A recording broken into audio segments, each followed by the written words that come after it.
Once was a land of woe and strife, where the people were bereft of hope. They prayed to their gods of might and light to deliver the heroes of old. Instead they got heroes. Did you hear the quotes in my voice of moral ambiguity? They may help or may not help you at all, depends on what's in it for them. They kick and they punch and they maul and they smash, they lie and they scheme and they burn and they slash. Succeed or fail, it adds to the tale. Dungeons and Debacle starts now. Hello everybody and welcome to this episode of the Dungeons and Debacles podcast. I am your host and Dungeon Master Kevin. Going around the table, Hannah. I'm Hannah and I'll be playing Talia, the human rogue. And John. I have a kitten. His name is Sasha. Also, I'm playing Alunodas, Elven monk.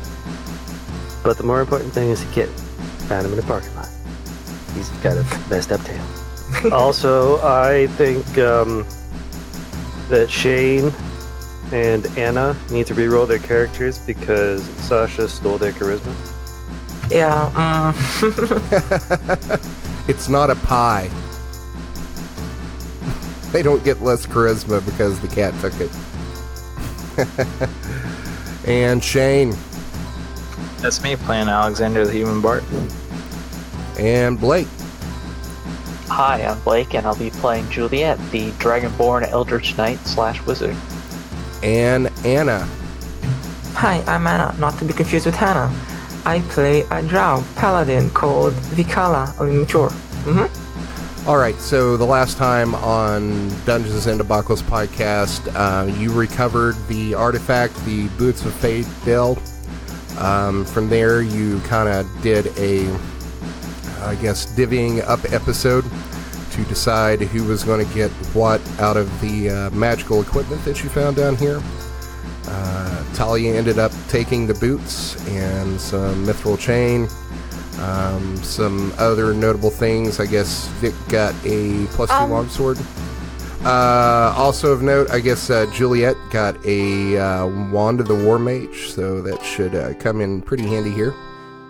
So you made your way out of the temple, back across the dance floor, where you took a little bit of damage, and made your way outside into the grounds in front of the Fey Shrine. At that point, Vic went exploring and decided to see what was going on with this pond over here to the east of the Fey Shrine. She stuck her hand in the water and was immediately attacked by these ropes that shot out and grabbed a hold of her and started dragging her into the water. And that is where you find yourselves now. At this point, Vic, you are about to go under the water. Everybody else is seeing this at this point, so I'm going to need everybody to go ahead and roll initiative as soon as I get the tracker up.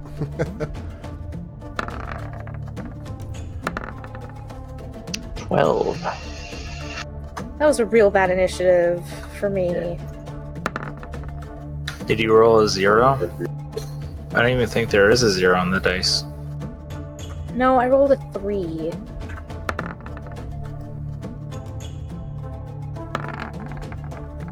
That's interesting that if you've got the monster on the DM layer, it won't show it in initiative until you put it on the token layer.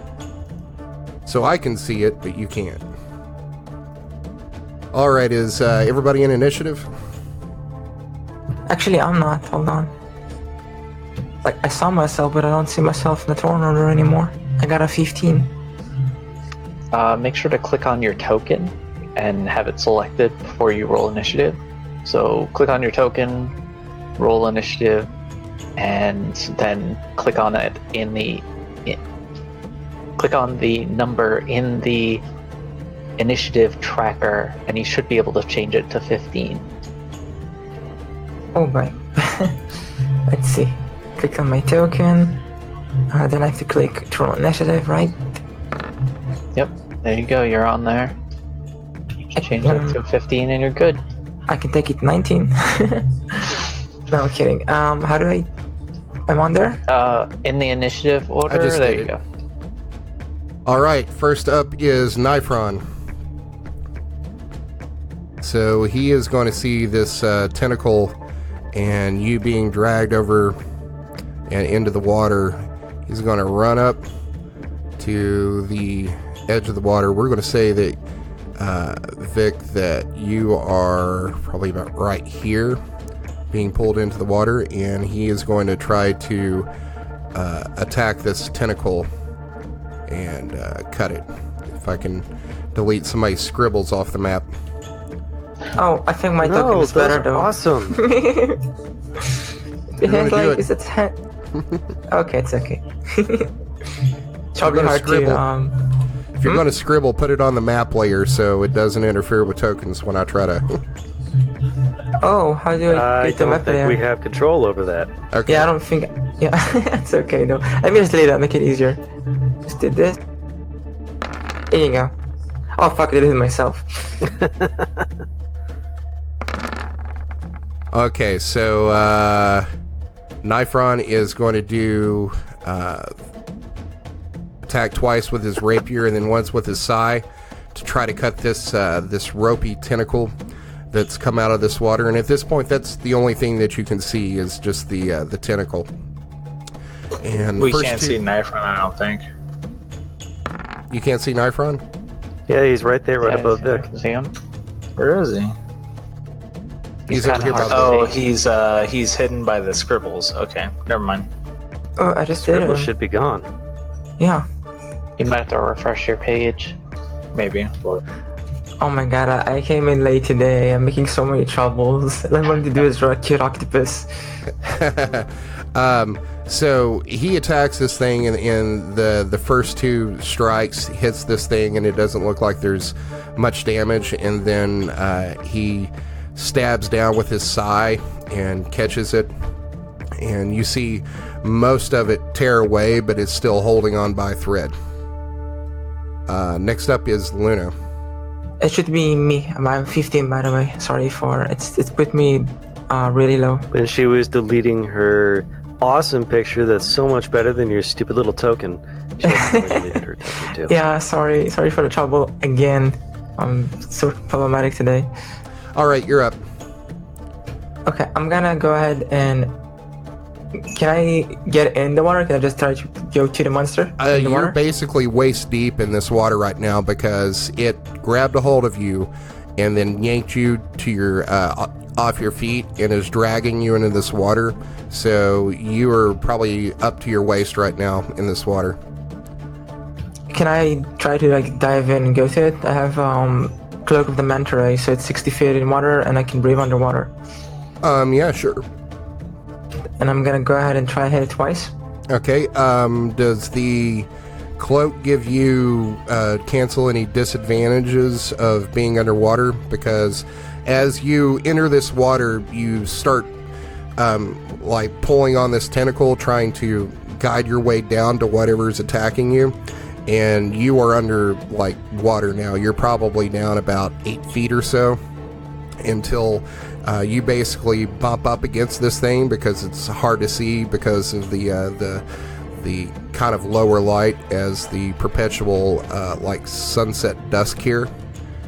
Shouldn't it be okay because I'm a drow though? Because it's like dark. No, it Dark doesn't. It doesn't have as much to do with the darkness as it is you are trying to swing a sword underwater.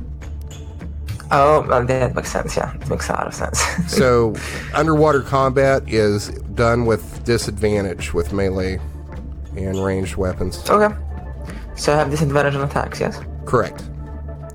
Okay, now I'm gonna go ahead and I am gonna first spawn a weapon with a bonus action. Is that your spiritual weapon? Okay. Yeah, exactly. Right next to it. To my stand by. to the south.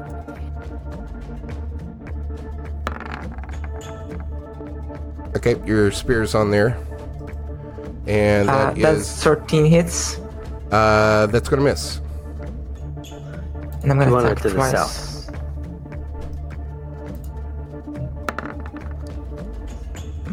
So 11 misses, I guess. Yeah, that's gonna miss.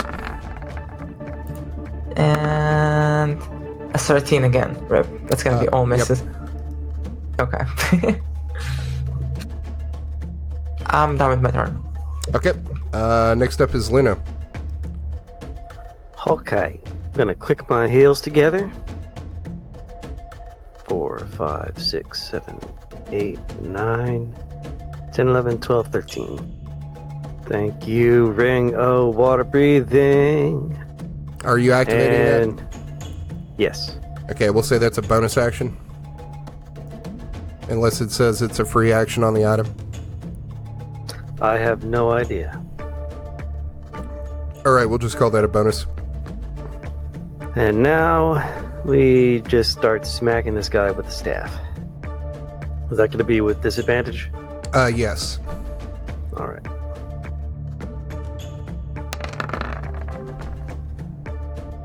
$14. That's gonna miss.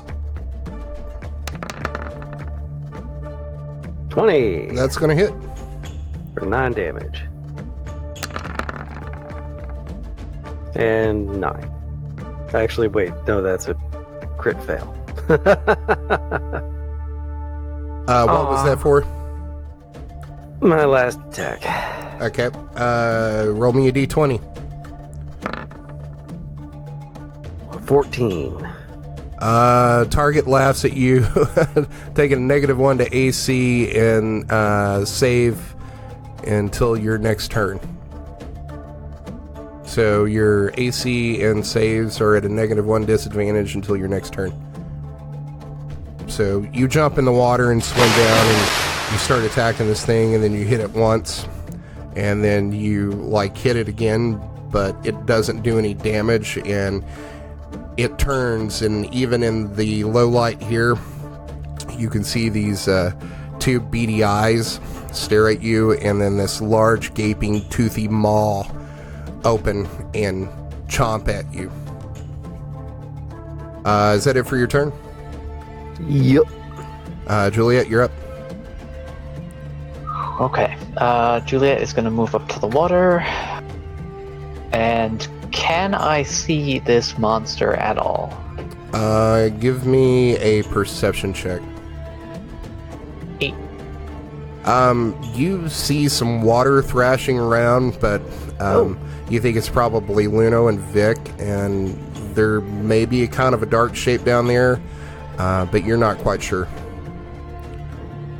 Okay. Juliet is going to cast light on a gold piece she has, or a copper piece. She'll use copper piece. And that'll take her action, so she can't throw it. I have 1 copper piece. Just in case. It's wishing Just well. in case. Yep. So Juliet's going to cast light on that, and then next turn she's probably going to throw it down there so we can kind of see. That's it for Juliet. I'll let you take your bonus action just to toss it into the water there. Alright, so what do I do? Blake's neighbor is doing construction, just FYI. Oh, that's a good time. Mm-hmm. No, I thought that he just had ambient sounds of drilling in the background to calm him down. He's actually having some dental work being done at the moment. Dedication. Okay, so you cast light on this copper piece, and you toss it into the water around where Vic and Luno is, and you see this glow come up from the bottom of the pond here, and now you can see outlined Vic, Luno, and then this, it kind of looks like a, how do I describe this, like a slimy, wrinkly walnut that has this bluish green tinge to it, and you see coming out of it, testicle? I guess, yeah. What if you want it to be, man, in the theater of your mind, if that's what will make it terrifying for you, then yes, it's a bluish-green, wrinkly, waterlogged testicle. Hey, that's a serious phobia. With 6 of these rope-like tentacles whipping about through the water, and one of them currently has a hold of Vic. Okay, that's it for Juliet then. All right, next up is the water testicle. It is going to attack Juliet. That's a 13. Get that shit out of here. It's going to throw out another one of these rope-like tentacles at Lino. That's a 15. That'll miss. It's going to throw one out at Nyfron. That's a 23. That's going to hit. He's going to have to make a strength save. Oh, that's a 6. So this tentacle flips out of the water and wraps around both of Nyfron's legs and yanks, and you're going to see him go down on his back and start being pulled into the water. And then the next one is going to flip at Lino again. That's a 10. That's going to miss. Oh, yeah. All right, and now it is going to take a bite at Vic'ala.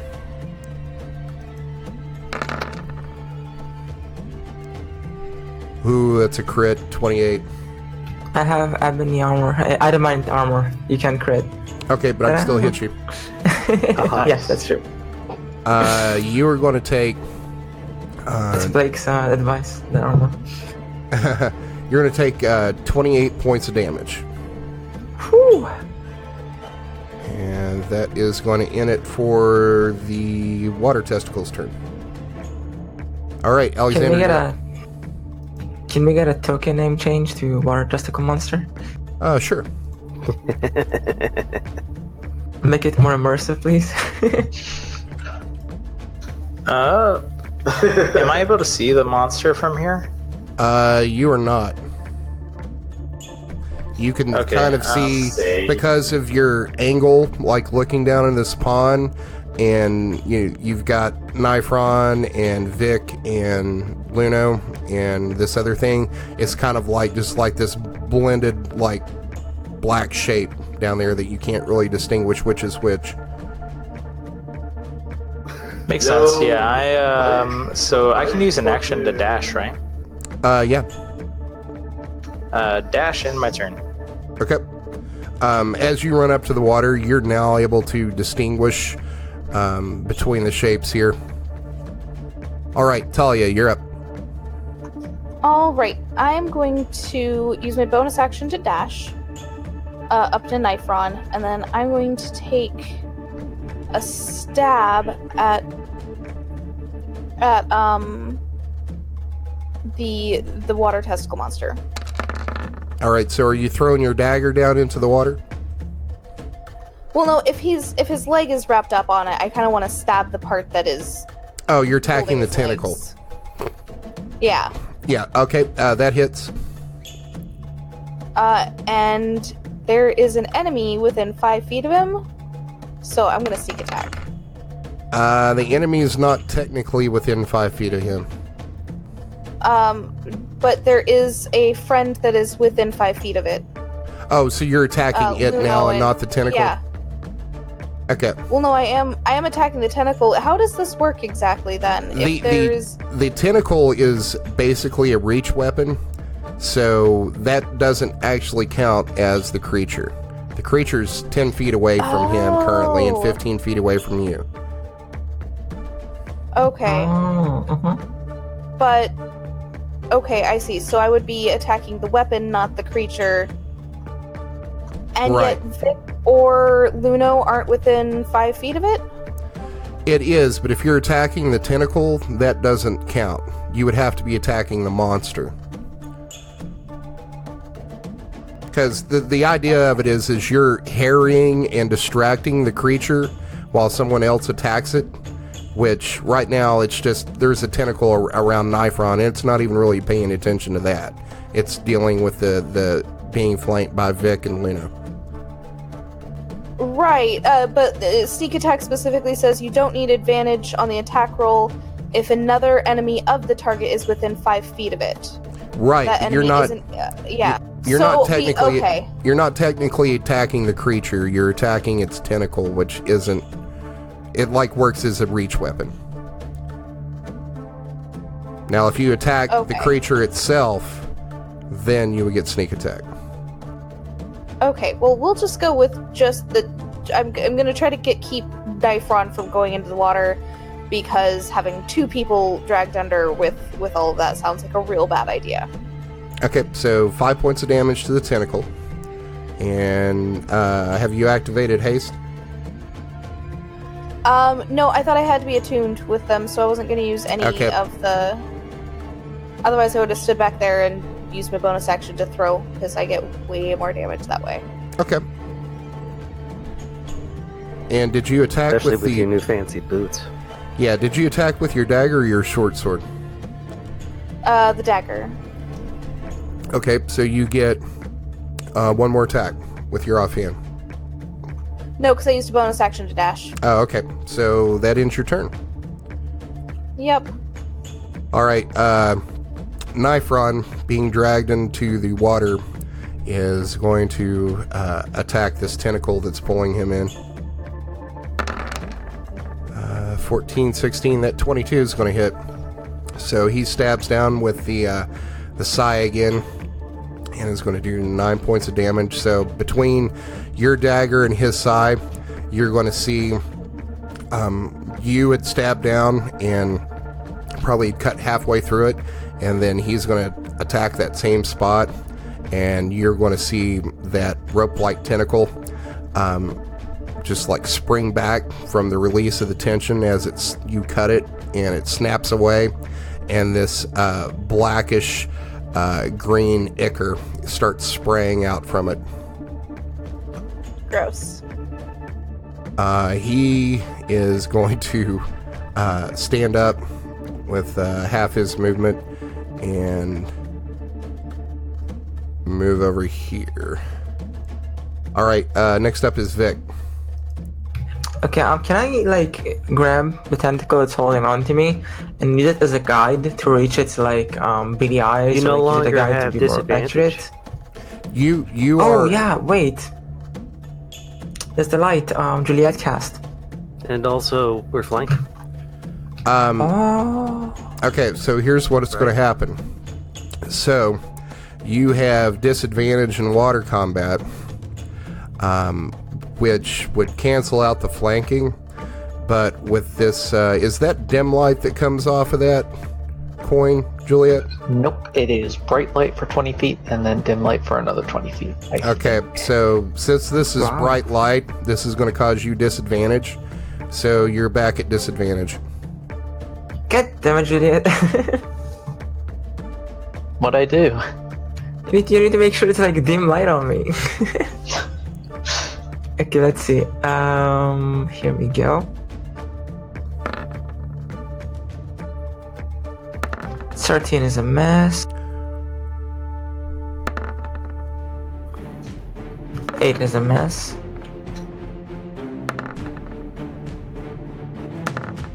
And a 9 is a miss. By the way, the spiritual weapon gets disadvantage too? Yes. Oh, missed. That ends my turn. Alright, Lino, you're up. Okay. Now, how do I work with advantage, disadvantage? Yours would be a straight roll. Okay, that's what I thought. Alright, time to beat the crap out of this guy. First attack. Crit fail. Roll me a d20.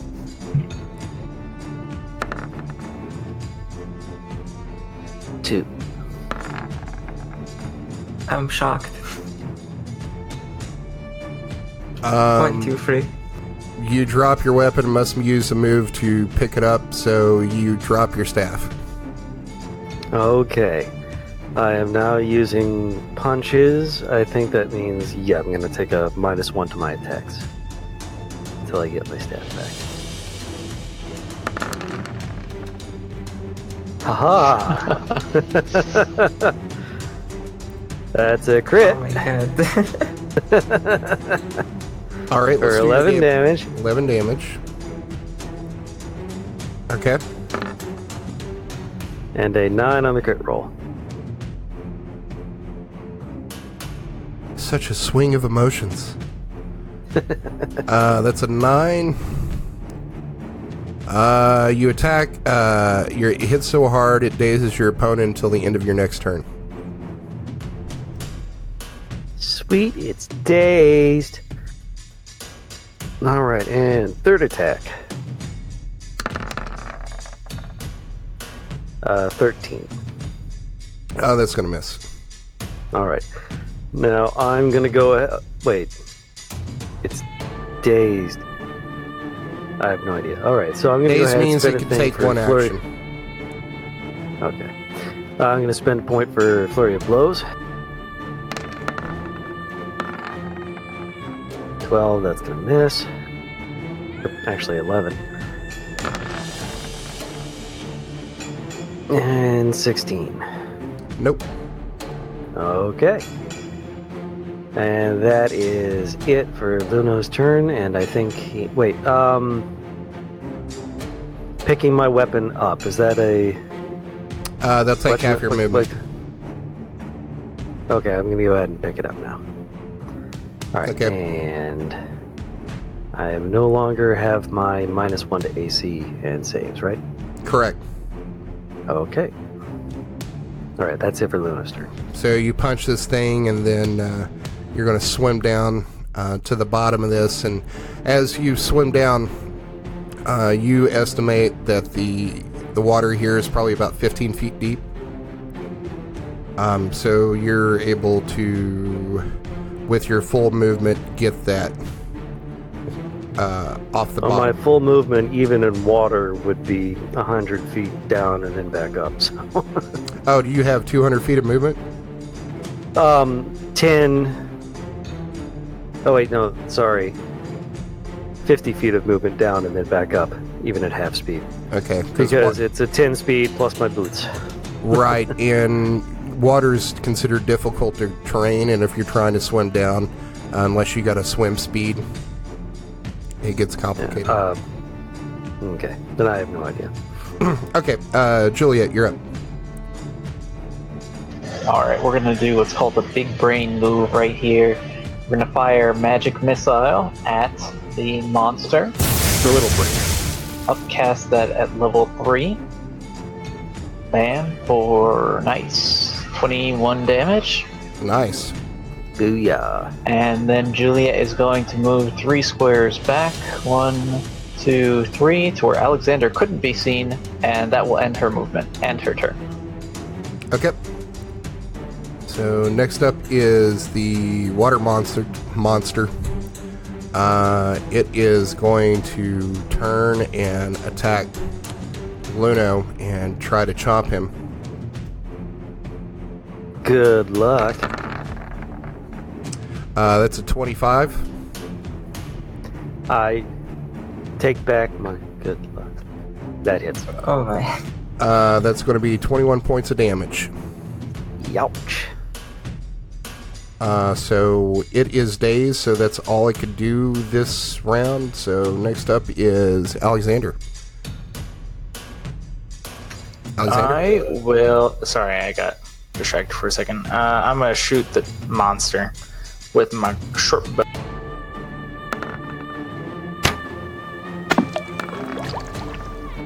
And I get disadvantage, right? Yeah, because you're shooting into water. Sure am. I got a 10, so I assume that I do not hit. Yeah, that's going to miss. Now I'll pass my turn. All right, Talia, you're up. All right. So, now that Nyfron has been freed, Talia is going to scoot over between Nyfron and Alexander and throw her daggers. Now here's the big question. Even though I'm not attuned, do I still get the damage bonus from throwing as opposed to stabbing? From the boots? Yeah. No. Okay. 24. That'll hit. Sneak attack, because now something is within 5 feet. And my offhand throw is a 14. Offhand's gonna miss. Okay. But that's still 26 damage. Nice. What?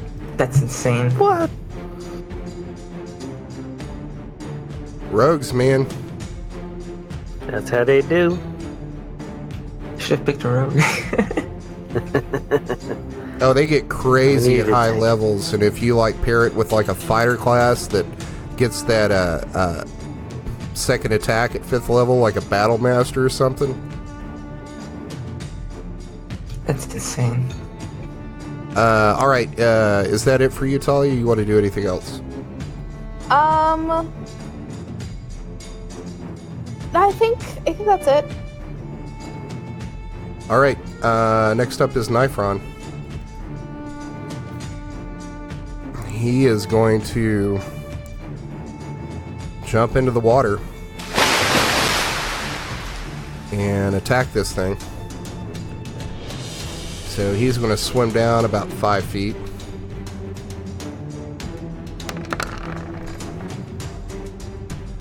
It's a 28, a 23, and a crit miss. So that's going to be 22 points of damage. Plus sneak attack is 28 points of damage. And then we're going to roll the crit table. One enemy in melee range gets an opportunity attack against him. So it is going to take a bite. Oh, that's a 13 that's going to miss, which is great because it rolled its crit damage. Wow. Which is significant. That's going to end it for his turn, but he's going to swim up to the top and take a breath with the rest of his movement. Vic, you're up. Does that cloak you're wearing allow you to breathe underwater? Yes, it also give me 60 feet movement. Okay. I pulled it up last session. Yep. I'm gonna use all my lay on hands points to heal Luna. That's gonna be 30 heal. It's gonna be 30 points of heal. Oh. And Take that, attempted murderer. I assume that's an action, so I can use a bonus action to attack, right? No, an attack has to be part of your attack action. I meant with the spear, with the spear. Oh, yeah, it's your... Yeah, you can use that. If I swim down 15 feet and move, let's say, to the opposite side of the coin, so the coin is between... the monster is between the coin and me, can I not have disadvantage? No, because you're still surrounded by this bright light. And okay. right now, if you try to move, I'm going to need a strength check from you because you are still being pulled. You're like right up against this creature because it's got a hold of you with its rope-like tendril. Okay, I'm just going to use the spiritual weapon. It's a 9, so that's not going to hit. Nope. That's end my turn. All right, Luna, you're up. Okay. Now I have my all things stuff doing. I'm going to beat the fuck out of this guy with my stick. You can certainly try. First attack. 22 That'll hit. for 8 damage. Second attack. 15. That's going to miss. And third attack. 15. Yep, that's going to miss. But I did hit him once. I'm going to do Flurry of Blows. 17. It's going to miss.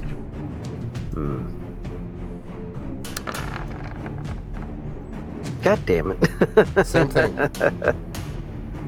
Another 17 is another miss. So I only did 8 damage this time. Yep. And that is it for Luna's turn. All right, so since it's the end of your turn, the daze goes away. Mm-hmm. All right, Juliet, you're up. Alright, Juliet moves forward 3 squares. 1, 2, 3. And fires a 2nd level magic missile at this thing. Where did I put that? Oh. Or, well, it could be worse. 16 damage. All right. And then Juliet is going to move back 3 squares to her original position. And that's it. All right, next up is the water testicle monster. No longer being dazed, it is going to use its ropey tendrils to try to attack Nyfron. That's a 20, that's going to hit. So he's going to make a save. Oh, he makes it. So it's got a hold of him, but he's not being pulled toward it. The next attack he's going to make against Luna. That's a 20. That will miss. All right. Next attack's going to be against Vic. That's a 23. That's gonna be painful. All right, so it hits you, and now you've got 2 of these ropes against you, and it's going to take a bite. Oh boy, I know where this is going. That's a 17. The 17 hit you? No. Okay. Sorry, I thought you said 17 damage. Okay. No, so it tries to chomp down on you and is going to miss. Okay. Now it's going to... That's a 19 to hit against you, Juliet. How can it see me? Alexander was in this exact spot and couldn't see it. Well, it was in dark water. It didn't attack Alexander before. It's attacking you. It's so when Alexander couldn't see it when there was light, now it can see me. Alright, just putting that out there. What do you roll? 19? Yeah. Gonna cast shield to bump my AC up to 22 and miss. Its senses aren't based on vision, by the way. Okay. Good, because I was about to bring up the complete internal reflection off of the water at extreme angles like that. Trying to science this shit. All right, that's going to do it for this turn. Alexander, you're up. That's me. I'm gonna try and shoot again because I'm not trying to get in the water with a monster. Proceed. 19. That's going to hit. That's gonna be 7 damage. All right. And I will be getting 4 temporary HP. All right, does that end your turn? Sure does. All right, Talia, you're up. All right. The big guns. So I am going to cast Toll the Dead. Okay. It has to make a Wisdom saving throw.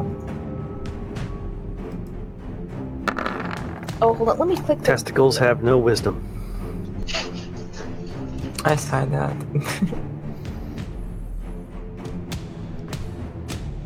What am I holding on for? I was posting the thingy in the thing. It fails.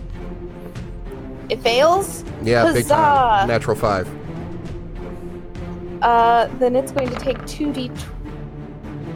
I don't know why I did that. That should be. Oh no, DC 0. That's not right. It's. I don't know. What 2d12 still rolled correctly. Yeah, the 2d12. Okay, so yeah, so it's. Because if you hover over the number, it'll show you what you rolled. Okay, so it just showed 4. Just showed 4 dice for no reason. So that's gonna be that, and I guess that's my turn, unless I can attack with my offhand too. No, that'd be your action. Cool. Alright. Then I am done. Alright, next up is Nyfron.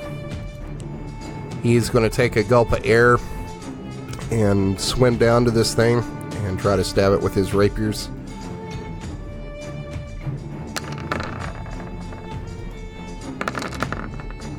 So 17, a 21, and a 22. So 21 and a 22 are going to hit, and that'll be 16 points of damage. As he stabs into this thing, it's like he must have hit an artery or something, because now you're seeing this inky, like blackish, greenish blood start filling up this pond, and the light from the bottom is kind of making this like kind of opaque outline around it that's kind of obscuring it. Called a vasectomy, bitch. Next up is Vic. I'm gonna go ahead and see everybody's on good health. I'm gonna go ahead and try to hit at disadvantage again. Okay. Hopefully I land in a small hit, because it seems wounded.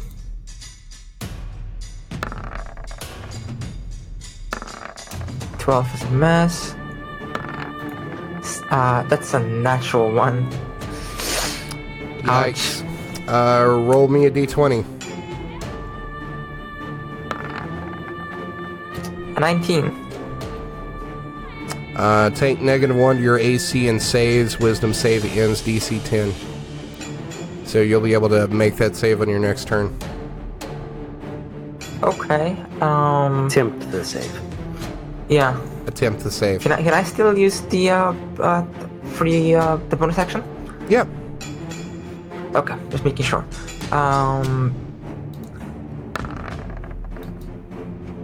Oh, that's a 5. Nope, it's not going to do it. I'm missing left and right. That ends my turn. I can't do anything else. Okay, Luno, you're up. You're gonna die, nut. Alright. Bam, bam, bam, bam, bam. 14. Miss.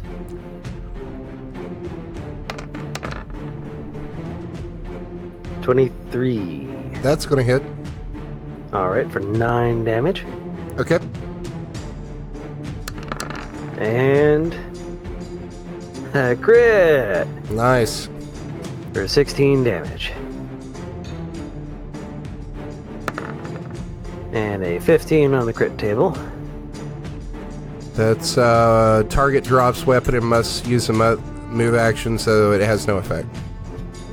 Yeah.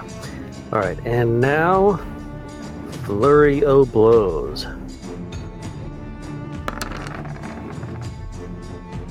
23 That hits. for 7 more damage. And another crit Nice. for Well, 12 more damage. Well, when you get to roll 5 times, you know. All right, Yeah, it makes sense. 14 on the table. Okay. You damage. The damage you do can't be healed for the duration of the encounter. The effect is the damage is removed from the target's maximum HP total. Okay. And so that is my turn. All right. Next up is Juliet. Alright, 3 squares forward and magic missile at level 1 Shake it all about. for 11 damage. And then run back 3 squares. That's it. All right. Oh, actually, I haven't been doing this.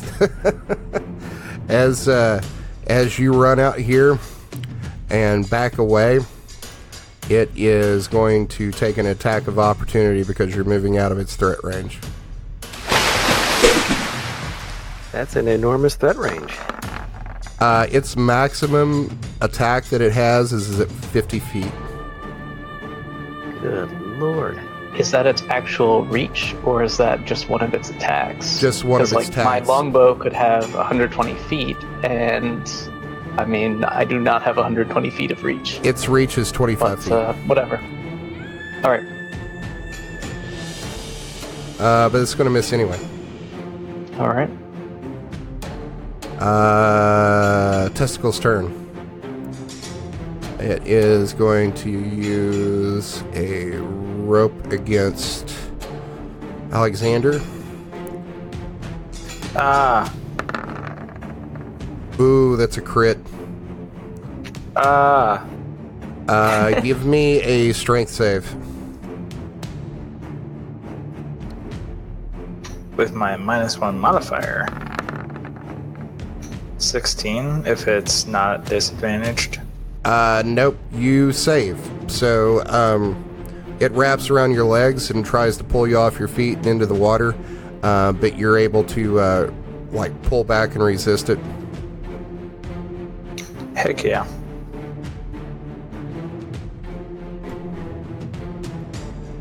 It's going to attack Talia. That's a 19. That hits. Give me a strength save. Strength. Yep. Ah, feck. Hey, Howard, why are you cursing on my good Christian channel? 19?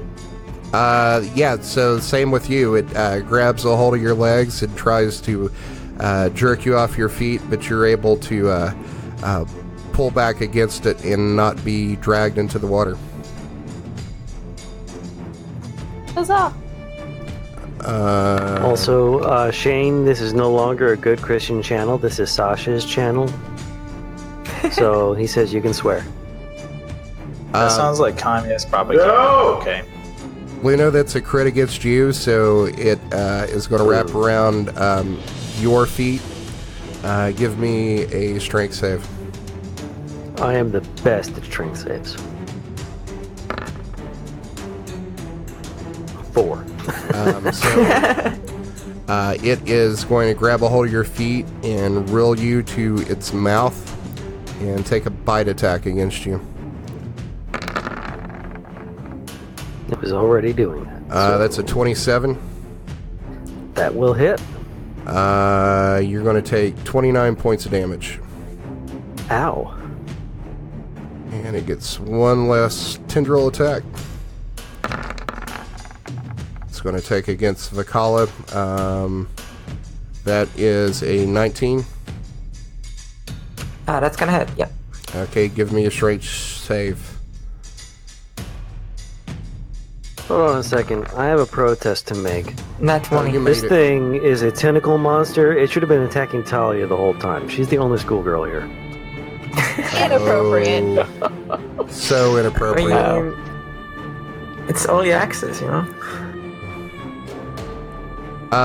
So you are able to, as it tries to wrap around you with this tentacle and pull you in to its gaping maw, you're able to bring your sword up and jam it up against its mouth to where it can't bite down on you. And that is going to end its turn. Alexander, you're up. I will try and shoot him back.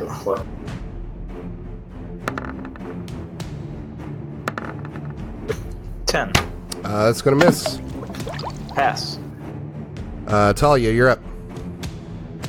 Alright, I'm gonna throw some daggers.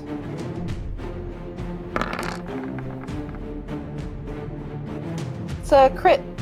What? That's insane. Booyah! Just the big guns, I tell you. Actually, you would still be at disadvantage because you're thrown into the water. Aw. Oh, So that's am a I? 9. No, I wasn't thrown into the water. You're on the shore. I resisted. No, what I'm saying is Oh. you're Throwing on shore. into the water, not in the water. Gotcha. So that's a 9. Sad face. And that one. Can we pretend it was a crit anyway? Yeah. That's a Yeah, 10. you can pretend. So I fail. Yeah, failed. All right, anything else you want to do? Am I still being attacked by things? You got a rope around you. Can I try to get out of that? Or was that supposed to be one of you've my already actions taken- and I'm just bad at this? Yeah, you've already taken your attack actions. Okay, well then that's it. All right, Nyfron's up. He is going to raise his head out of the water and take a breath of air and then dive back down and attack. That is a 19, a 29, and a 19. All three of those are going to hit. And one of them's a crit. So it is going to take 10, 21, 25, 28, and 35. And he's going to dump poison just for the hell of it. 38 points of damage. And he's going to roll the crit table. Target's movement is slowed to half movement until the end of the encounter dex save ends. Which it's not really, it doesn't really have anywhere it can go, so. But you see more of that inky liquid come out of this thing and start filling up this pond. At this point, Vic, I'll say that there's so much blood in this water that it's obscuring some of this bright light to where you no longer have disadvantage on your attacks. Hallelujah. And you're up. Let's see. Well, I don't have any more healing. Okay, I'm just gonna go ahead and hope I kill it. I'm gonna try to attack it as much as I can.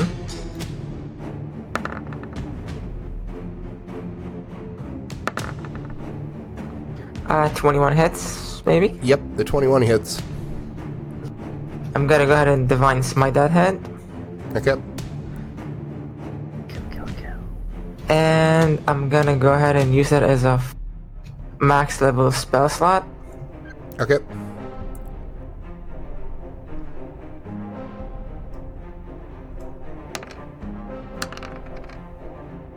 The 12 damage plus... Second... 2. That should be 4d8, right? I'm not making a mistake. Third level spell, right? Yeah. Or second level, yeah. Then Third level. It's 2d8 and then plus 1 per additional level, so yeah, 4d8.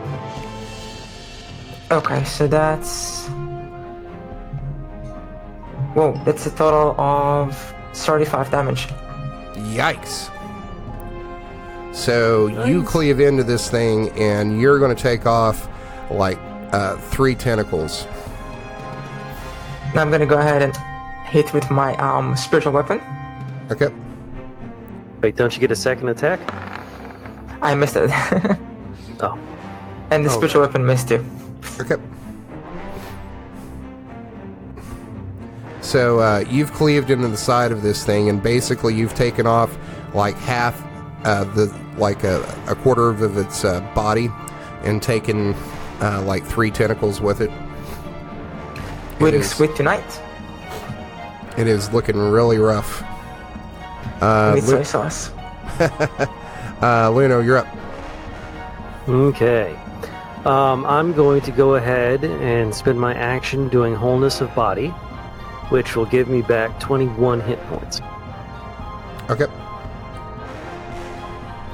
And I'm going to spend a chi point doing my dancy steppy thing so that it gets disadvantage on attacks against me. Okay. And that is it for Luno's turn. All right. Next up's Juliet. Alright, light is done. I'm backing off. Yeah. That's it. You're out of spell slots? No, I still have plenty of spell slots. I can't see in the water, though. And I'm not going to waste my time putting a light down when we've done over 150 damage to this thing, so... Yeah, that's true. It would be a waste of spell slots. You could stand on the shore and use your long-reach weapon to smack at the place where it is. Or use pom-poms and cheer me on.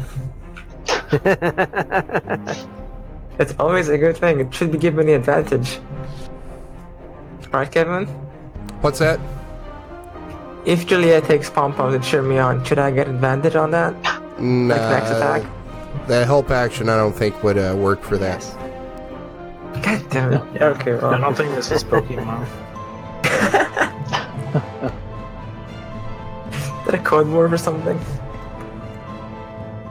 Alright, monster's up. It is going to take a bite at Vic'ala. I'm gonna eat it later, so... Only fair. That's an 18. That's exactly my AC. Rip. Yeah, if it meets, it beats. You're going to take 27 points of damage. Peanuts. Testicle. Nice. It's nuts. It is going to take a rope attack against Alexander. It's a 10.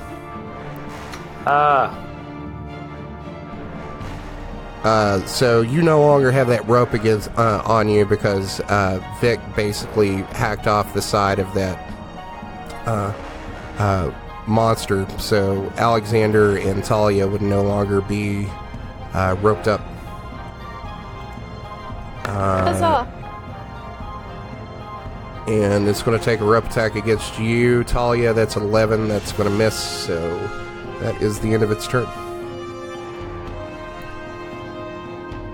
Alexander, you're up. I'm gonna gun it down. Shoot my crossbow.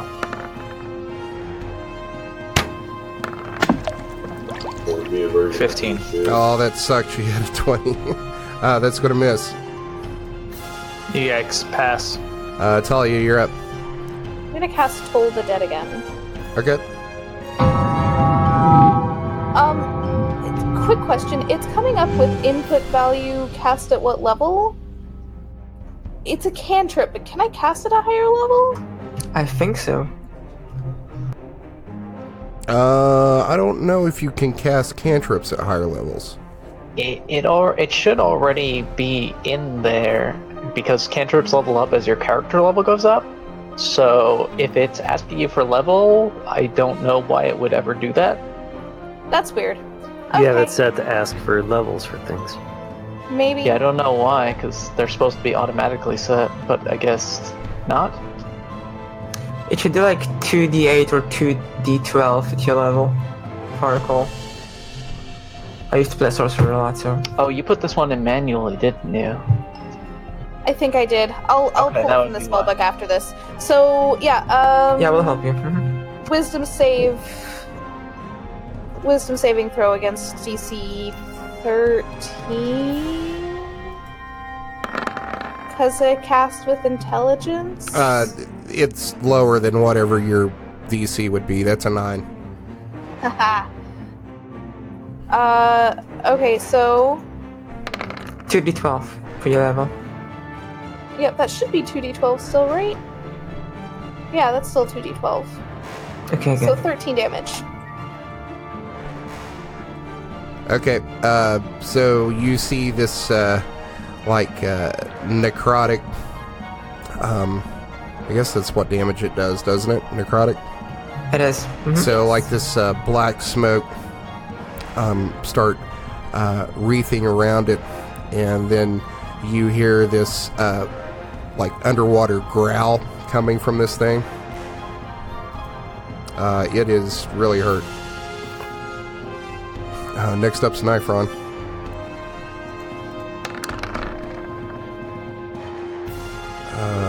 13, 17, 18, all those are going to miss. He is going to bob back up to the surface for air. Vic, you're up. Well, I have no reason to not fight. Yeah, I'm gonna just go try to whack it down. Like get a sword for its brain. Okay. That's a 16. That's gonna miss. It's a beautiful 10. Miss.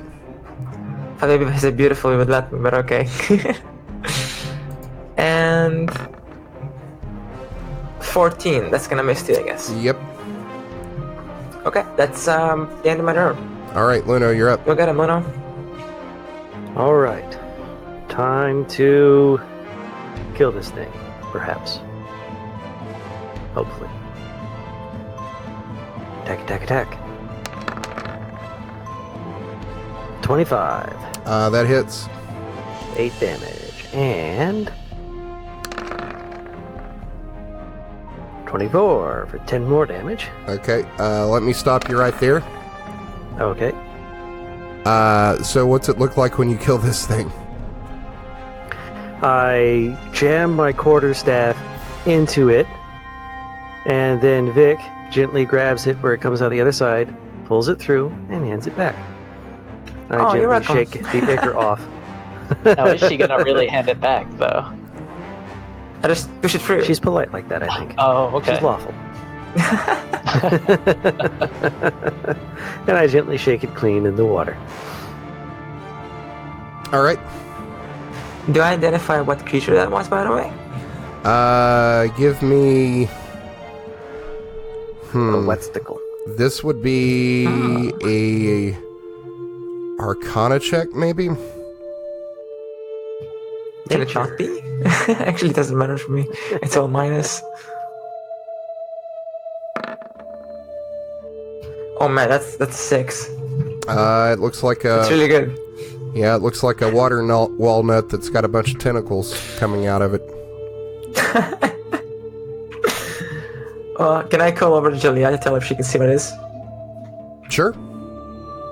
Alright, I'm gonna go ahead and, after I take some, tentacles for, making some squid later, gonna see Juliet approaches the shore as I get out, hand her some tentacles, ask for her, to get soy sauce. Of course, this is not actually happening.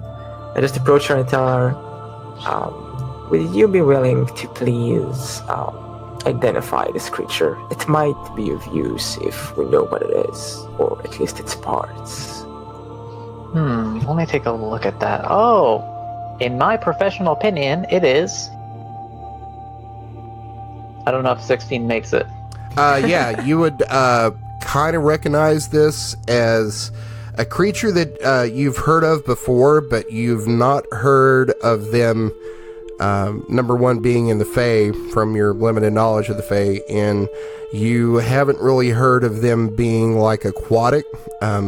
You've heard of them mostly being in caves, but this looks a lot like a roper to you. Yeah, so it's a roper. Not your standard. No, everyday we're just roper. friends. I'm gay. It's okay.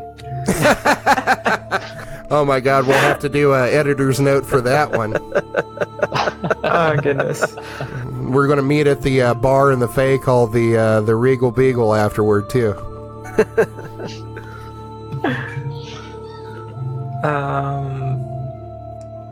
I was sure gonna say, like, even if you got 16, yeah, that's still a tentacle with, just to go with tentacles. Talia's gonna stab her daggers into this thing if she can reach it, like wherever she can reach it, and try to drag it onto shore. Okay, give me a strength check. Can I help? Yeah. So roll with advantage, Talia. 18. So, Nice. yeah, you wade down into the water and grab a hold of some of the tentacles, and it's neutrally buoyant. So you've got that working for you, but you're able to drag it up on shore. And now that you get a pretty good look at it, it's probably about 7 or 8 feet in diameter. And these tendrils are like super long, like from end to end, they're probably like 25 feet long. And now that you get a good look at it and you look into the wounds, it's kind of got like this like tough rubbery skin, but underneath of it, it's kind of like muscle, but kind of gooey, like, you know, when you like cut into a grape. It's got kind of like that consistency to it. And then the maw has these probably 3-inch long fangs. They go all around its mouth, and it's got these 2 beady yellowish black eyes that have no life in them anymore. The skin Does it have a skull of any kind? You poke around, and it feels more like this, like chitinous, like exoskeleton over top of this gooey grapeness, with this rubbery skin over top of it. You should take its eye. I was gonna take its teeth. That's also pretty cool. Yeah, they'd make a neat little necklace for Abbott, I think. So that's a great idea. You start taking out this teeth, and a couple of them chip, and you're now seeing that they're kind of like this brittle, almost like fingernail material, kind of like a cat's claw. So they're kind of brittle. That's sad. I'm gonna go ahead and approach Juliet with like completely wet, some seaweed hanging out of my hair, and I'm like, would you mind? I know you're some sort of a mage. I assume you have prestidigitation, right? Oh, yes, of course. Everybody can come here, and I'll make sure you're cleaner and drier. And Juliet's going to use prestidigitation a couple times to dry everyone out, clean the blood off of it, etc., etc. I can't repair little seams and stuff, so if someone has weaving, I guess you can fix those, but I can't. I'm gonna go ahead doesn't and Alexander Juliet. Doesn't Alexander have one mending? gold coin. I do have mending. I can do that. There you go. Nice. I hand Juliet back her copper. Aw, piece. thank you. You really do love me. I know Vic's, you care way too much about these things. Vic's kind of blinded as you come out of the pool with this copper piece until Juliet sticks it in her pouch. But as you go down and get this copper piece, and you're moving back to the shore of this small pond, give me a perception check, Lena. Okay.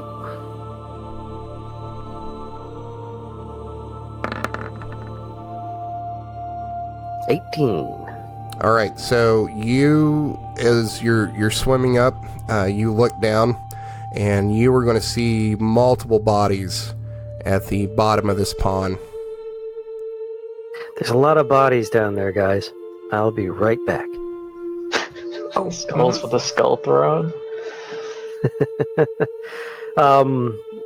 I will start looking around in the bodies. If they're intact, I will start pulling them up toward the shore so everyone can start searching through them. If they're just bones, then I'll just look through them myself. Okay, so the most of them down here seem to be bones. There is one of you can tell that's an elf that seems to have been down here for probably months. It's not all bone yet, but it's missing flesh in a lot of places. You don't know if that was from the roper or from just decay. Most of them down here appear to be in some sort of like leather armor. There was one that looks like they were wearing half plate, but it's long since rusted. You're also going to find like some metal containers that look like they were fancy water skins. So you think that they were probably came up here to get water out of this pond before moving into the shrine when they were attacked by this creature. At a cursory glance, that's what you're seeing right now. Okay, I'm going to take more than a cursory glance. Okay, give me an investigation check. 8. Okay, as you swim around, you're seeing that most of them had weapons, and like you go over to one and you pull it out of a sheath, and it looks like it's all rusted and wouldn't be much use. You are going to find a satchel down here that's made out of leather. Alright, I'm going to grab the satchel and bring it back up. Okay. Hey guys, a lot of crap down there. You know, people coming to get water. They died. Like losers. Stupid elves. But I found this. What's that? It's a bag. Satchel. It's a bag? Wow. So perceptive. You really scored big time. If there's anything in here that a wizard would like, I'm not going to give it to you. I'm going to give it to Talia. Wow. Why don't we give the ring of water breathing to Juliet so that she can put on magic sight and go down there? I don't know that I want to give her my ring. She insulted me. It's okay. I can swim down there and hold my breath. I'll be fine. Talia's gonna lean over to Alexander. I don't like it when Mom and Dad fight. Aww. Since when were they your mom and dad? Since you guys adopted me, you're the weird uncle. I mean, gosh, it should be pretty obvious. Actually, I think Alexander's the normal uncle now. Nyfron's the weird uncle. Actually, no, skip that. Reverse it. According to Talia, Nyfron would be the normal one. Very, very true. So I'm going to look in the satchel while Juliet dives down there holding her breath like a jerk. Yep, Juliet's going to cast Detect Magic as a ritual spell so as not to consume any spell slots, and dive down there holding her breath to examine to see if there are any magical things down there that we might have missed. Okay. So you cast Detect Magic, and you are sensing that satchel that you were given, or that Luno's got. You are sensing a ring, and you're also sensing a necklace. Alright, Juliet's going to snatch up the ring and necklace to bring them to the surface. Did I find anything in the satchel, or is it just the satchel? Are you looking inside the satchel? Yes. There doesn't appear to be anything in it. Okay. So the bag is magical. There's nothing in it. Hey, Vic'ala, would you like a satchel to hold the something, whatever things you like? So the bag is magic? Yes, the bag is magical, but when Luno looked inside of it, there was nothing in it. I would like to cast Identify as a ritual. So 10 minutes go by, and you cast that spell, and this satchel works as a bag of holding. Hey guys, it's another bag of holding. I could really take up on your offer. I'll take that bag. There are now 3 bags of holdings in this party. I feel like Talia should at least have one, because she has 100 pounds of gold. Maybe we can store that bag of holding in my bag of holding. I think that would cause it to explode. Yeah, that'd be a bad idea. You could just give me some of the gold to hold, you know? Yeah, Talia will never do earned, yes. She earned that gold. It was hard work. I mean, I'll just ask. She had to break into a place and steal a thing and let a guy die. I mean, it was a whole night's work. You knew the risk. Vic'ala, if you so desire, you're welcome to our gold to use for, you know, things for the party, maybe a couple of things for yourself. You don't need to ask to get all that money. I'm holding on to it right now, so if you need any, just ask.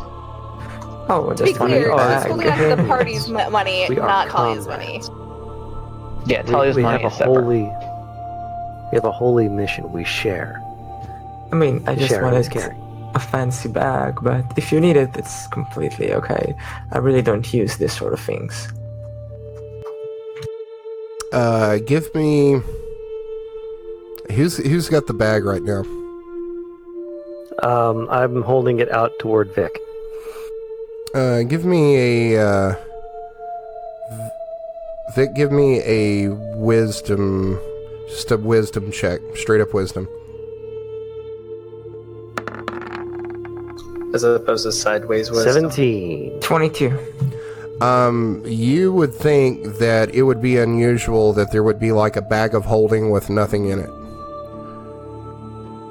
Oh, I'm going to stick my hand in. I'm going to stick my head in there. Guys, metagaming, come on. I'm going to go ahead and put my hand in and pull whatever that is. Might be inside. Okay, you stick your hand in and pull it out, and there's nothing there. I'm gonna go ahead. I'm gonna turn it upside down and shake it. Hold on.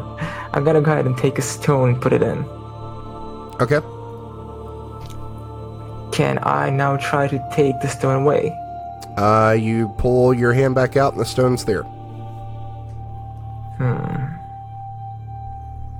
Is there anything on the bag specifically? Be it initials, any clue? You look at it, and it is this dark leather sack that does have the initials RB written on it, and there's also what appears to be some magical runes. I go ahead and approach Juliet? Can you please see if you know anything about this? Oh, sure. While Alexander is casting Identify as a ritual, I will pretend I can cast Identify as a ritual at the same time because I don't have a gold or a 100 gold piece pearl, and he just killed a giant underwater testicle. Treat it as a giant pearl. Does that consume it? Because you would be able to use your halberd as a spell focus, I think. The thing is, the spell focuses work on things that don't cost gold pieces. Oh, yeah. And it's not consumed during the casting, but it's 100 gold pieces, which I have not bought a pearl that big or perfect. Alexander should have one, though. You're right. So, Alexander is the one to ask for all the identification. I have Identify, but he's the one with the pearl. Yes, but can you tell me what the runes are? Oh, the runes. Oh. Thank you. Oh, okay. Juliet is going to, as a ritual, cast Comprehend Languages to see if she can read the runes. The runes themselves are magical. It's not really a language per se as it is magical runes, but you would know that these runes are basically used in transmutation magic. Okay, so this is used in, like, changing magic, turning one thing into another, so maybe if you put something in there and take it out, it'll be different. I don't recommend trying it on anything valuable just yet, but it's, I don't know what it does. I'm gonna try to, gently, not forcibly, take a bite of the stone I took out of the bag. See, maybe if it's made out of chocolate or something. No, it's still stone. Is there a trigger word? Do I recognize the RB signature? No. I mean, it appears to be an Elven for RB. Arby's? Maybe it turns stones into roast beef sandwiches.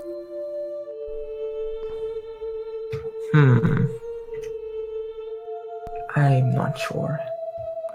I'm gonna go ahead and I'm gonna try to pour in some water. Okay. And then pour it back out. Okay. You pour in some water and you pour it back out. Do I get something different? Nope. If I breathe into it and does anything happen? Is like this? Any weird gases come out? Garlic and spider. Okay. You can give some guesses. Alright, while Vic'ala is doing that, Juliet is just going to give the ring and the amulet to Alexander to identify. I just want to push that out there. But, sorry, back to you, Vic'ala. I'm pretty lost. I have no idea what I'm gonna do. Do you want to hold on to it? Because if we put stuff into it, it might, it might ruin the stuff you have. Like, I don't say this in character because it's, we don't discuss this, but, Does any of you have any magic items you don't really need? I have an extra dagger. Juliet has that halberd. Oh yeah, I do have the halberd that I really don't want, that I just kind of have. Can you put it in the bag? Sure. Juliet sticks it in the bag. I don't know if it even comes close to fitting in there. Or if it's just bag like... of holding. It should be able to, I think. That's if it's a bag of holding. Alright, so you put it in there and you try to pull it back out and you pull it back out. Does it seem any different to me? Nope. I mean, this seems like it's a bag of holding to you. Empty bag of holding. Can I try to,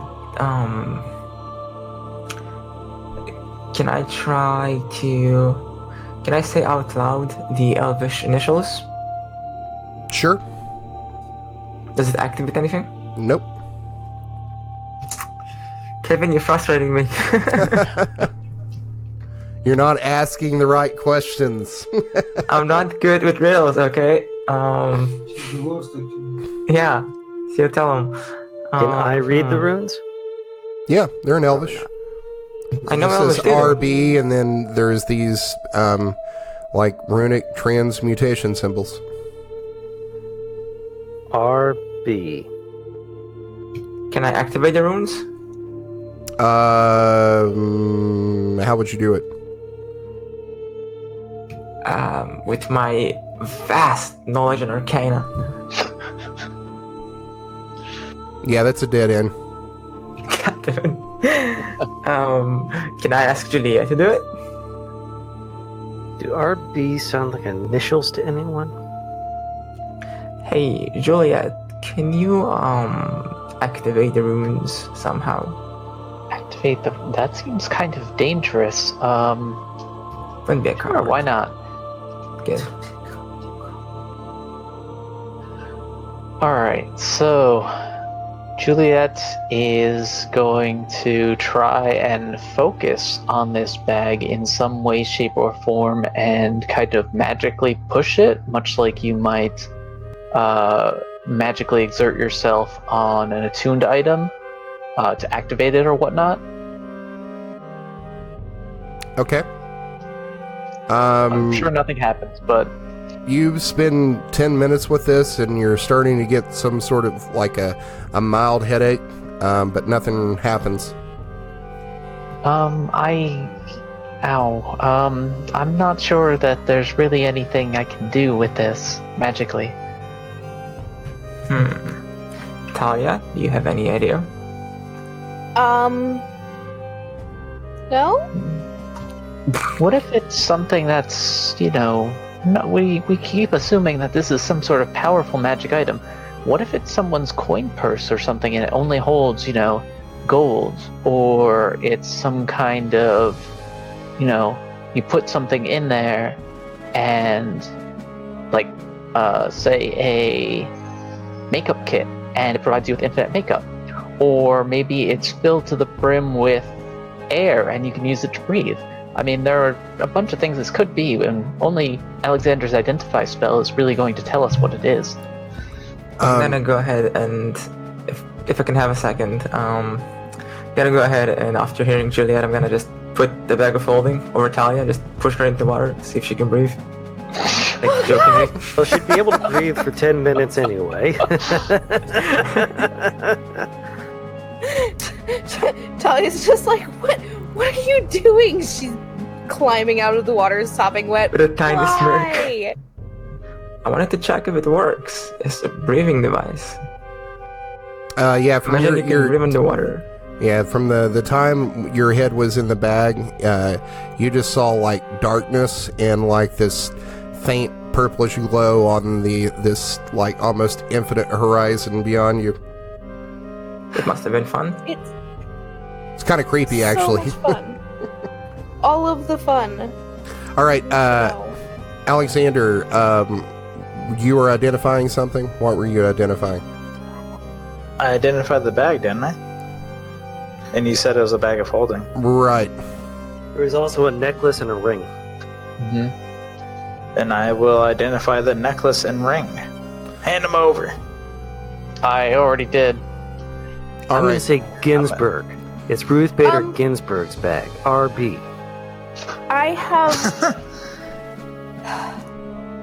I'm going to ask Juliet. Yeah, because Juliet's the one who could comprehend the language, right? Yeah, I still have it up. I'm going to ask Juliet, what does this say? And I'm going to point at the runes on the side.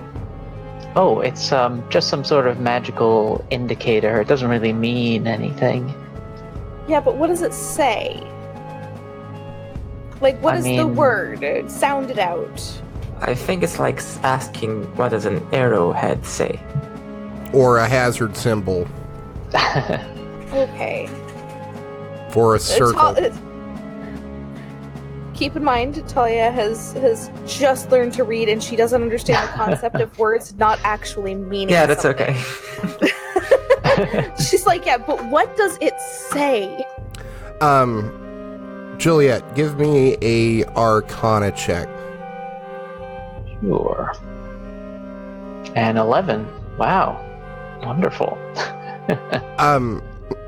It's actually high enough because in your, I guess, field of study, knowing about magical things, a bag of holding is pretty ubiquitous. So, people know how those work, and the way that they work is you kind of, when you reach into the bag, you have to be reaching for a specific thing or nothing comes out. So there could be things in this bag, but unless you know what they are, you don't really know that you could get them out. Oh, so when I put the halberd in there, it went all the way in. I was under the impression that this was like a regular bag that had magic on it. I'm sorry. No, it's a bag of holding, but we have to know what we're trying to get out of it. Okay, well, I will convey that information. It is a standard bag of holding, just remember what you put in there. Talia's gonna try to reach in and, think about grabbing gold. Okay. So you reach in and you are going to pull out a handful of gold pieces. Ha-ha! Totaling how much? In your hand, well, I'd say probably 10 gold pieces. 5. Talia's gonna be like, look, and she's gonna try, can she invert the bag and think about gold and see if anything comes pouring out, but over a flat surface where none's gonna roll into the water? So over here. You're just going to turn the bag upside down? Yep, and think about gold. Nothing comes out. Aww. Some butterflies, I'm going to think about rings and reach into the bag. You reach into the bag and nothing comes out. Aw. I'm gonna go ahead and reach for food. You reach into the bag and think about food, and you are going to pull out a piece of bread that is long since rotted away. Still good. Alunodas. She eats mushrooms, so... Alunodas, you're the one who found this bag, right? Gonna eat the bread, by the way. Maybe the person who owned the bag has a journal of some sort, which might contain, a record of what items are in there. Ooh, yeah. Let's pull out a journal. And it's probably waterlogged and completely useless. You reach in for a journal, and you are going to pull out a leather-bound journal. Here you go. And hand the book to Juliet, because she likes those things. Great books. Yes, my favorite. Let's go. Bookie book. Crack this open. Take a read. So this appears the RB corresponds to a Roderick Bullion, who is a transmutation wizard. And skimming over this, it sounds like he was a high elf. You don't know how long ago, but it says that he is on his adulthood journey to the Fey Shrine, and he is detailing some of the encounters that he faced going through, the Sprite Village, making some friends there, running into some fey creatures, which he was able to defeat. And the last entry here is talking about camping outside the Fey Shrine and being in prayer and meditation before entering. Alunodas, you wouldn't happen to know the items that are used for this coming of age thing? It appears that this person was doing just that, their coming of age ritual, and they were transmutation wizards, so I suppose things like spell books, robes, staves, wands. Yeah, Luno could use that for his coming of age ceremony too. I Alunodas might is too old for that. know about that sort of thing. But isn't that what we came here for? Also, That's he the was lie we're praying, told. so maybe something religious? So John, you would know that it's basically come as you are to this ritual. There aren't any restrictions about not being able to use magic or weapons or anything divine. It's basically, come with what skills you have. Yeah, there's nothing special. You just show up and be rich. I don't know, being rich is part of it. Being rich is always an advantage.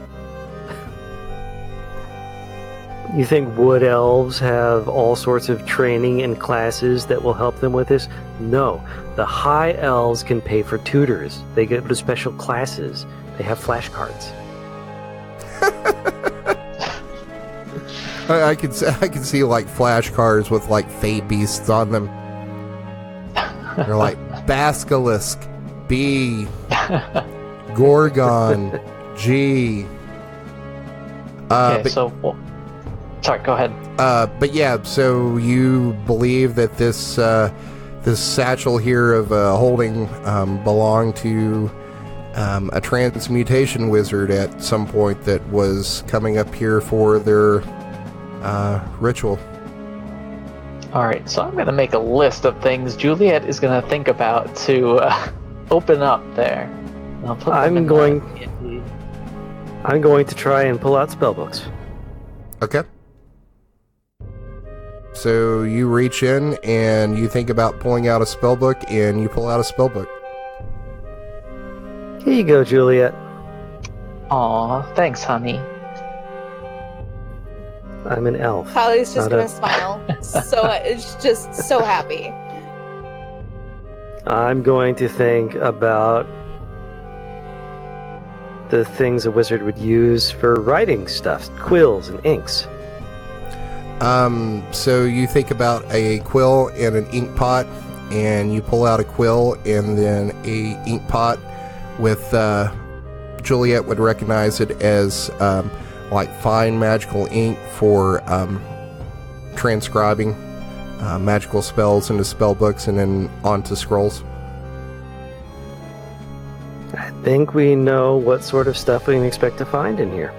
I'm going to look for bondage and fetish gear. You pull out a red ball gag. Oh, for the love of the gods! I'm Talia's kidding. gonna No, put it- that's not what a is thing. You that? did this, John. You did this. No, that didn't happen. See, high elves are always into that sort of shit. Right, Alexander? Oh no, You would know. that was Talia's reaction. Just like, what is that? Oh, but if that didn't happen, that's Go get the less- gimp. God.